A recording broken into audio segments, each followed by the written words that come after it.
Uzun illər Bakı şəhər icra hakimiyyətinin başçısı vəzifəsini tutmuş Hacıbalı Abıtalibov paytaxtdan köçüb. Doğru Xəbər Azərbaycan bildirir ki, bu barədə Günün Səsi info məlumat yayıb. Məlumata görə keçmiş mer Qaxın Ağçay kəndində özü üçün inşa etdirdiyi kiçik villada yaşayır. Onun bu kəndə köçməsinə səbəb isə həyat yoldaşının məhz Ağçaydan olmasıdır. Yaxınları deyir ki, Abıtalibov təsadüfi hallarda kənd sakinləri arasında olur. Yaşlanıb, özü üçün həyat bacada gəzir, yaxınları söyləyib. Qeyd edək ki, Hacıbalı Abıtalibov 2001-2018-ci illərdə Bakı şəhər icra hakimiyyətinin başçısı olub. Senari müəllifi və kino redaktoru Azərbaycan SSR əməkdar jurnalisti Nadejda Vasilyevna İsmailova şöhrət ordeni ilə təltif edilib. Bununla bağlı Prezident İlham Əliyev sərəncam imzalayıb. Nadejda İsmailova Azərbaycan Respublikasında jurnalistika sahəsində xüsusi xidmətlərinə görə bu təltifə layiq görülüb. Məlumat üçün qeyd edək ki, yanvarın 14-də Nadejda İsmailovanın 88 yaşı olub. Hamiləliyə və doğuşa görə əlavə məzuniyyət müəyyənləşdiriləcək. Qafqaz Info bildirir ki, bu Prezident İlham Əliyevin tətbiqi barədə fərman imzaladığı əmək məcəlləsində dəyişiklikdə öz əksini tapıb.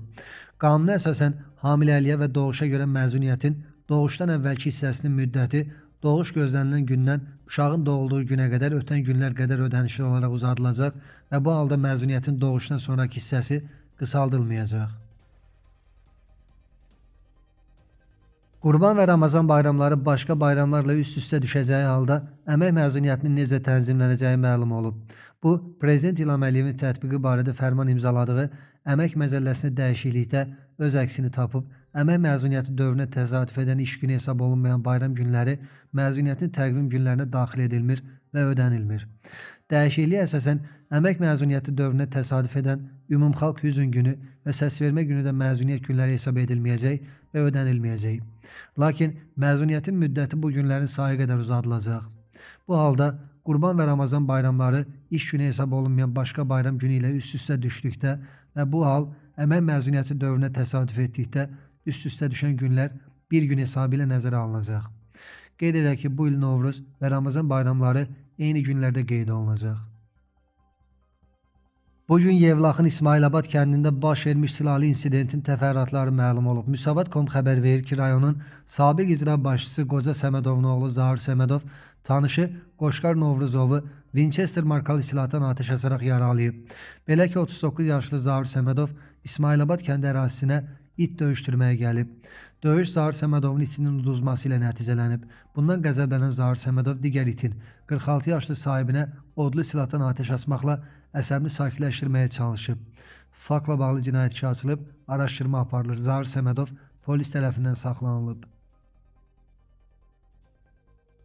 Rauf Göyüşoğlu Vəliyev Azərbaycan Xəzər Dəniz Gəmiçiliyi Qapalı Səhmdar Cəmiyyəti İdarə Heyətinin sədri vəzifəsindən azad edilib. Bununla bağlı Prezident İlham Əliyev sərəncam imzalayıb.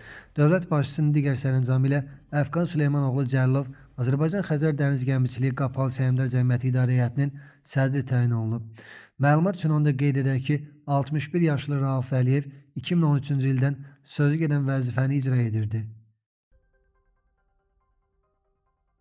Tovuz Dövlət Sosial-İqtisadi Kollecinin direktoru vəzifəsinə təyinat olub. Elm və Ali Təhsil üzrə Dövlət Agentliyinin müvafiq əmri ilə Nigar Səfxanova bu vəzifəyə gətirilib.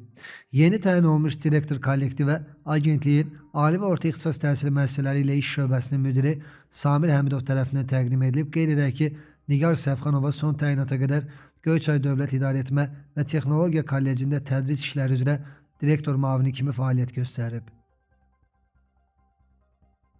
Məşhur Kurtlar Vadisi teleserialında canlandırdığı Güllə Erhan obrazı ilə tanınan aktyor Erhan Ufaq görünüşü ilə diqqət çəkib. Doğru Xəbər maqazin xəbər verir ki, sosial media hesabında paylaşdığı fotolarla Erhan Ufaq formada olduğunu nümayiş etdirib. Onun yeni görüntüsü izləyicilər tərəfindən böyük maraqla qarşılanıb. İzləyicilər bu fotolara illər ona yarayıb kimi rəylər yazıblar. Aktyorluq fəaliyyəti ilə yanaşı həyatında yeni mərhələyə qədəm qoyan Erhan Ufaq həm yenilənmiş imici, həm də incəsənət sahəsində verdiyi töhfələrlə təqdir olunur. O artıq bir müddətdir Azərbaycanda yaşayır. Bakıda öz İncəsənət Akademiyasını yaradaraq gənc istedadların yetişdirilməsi ilə məşğul olur.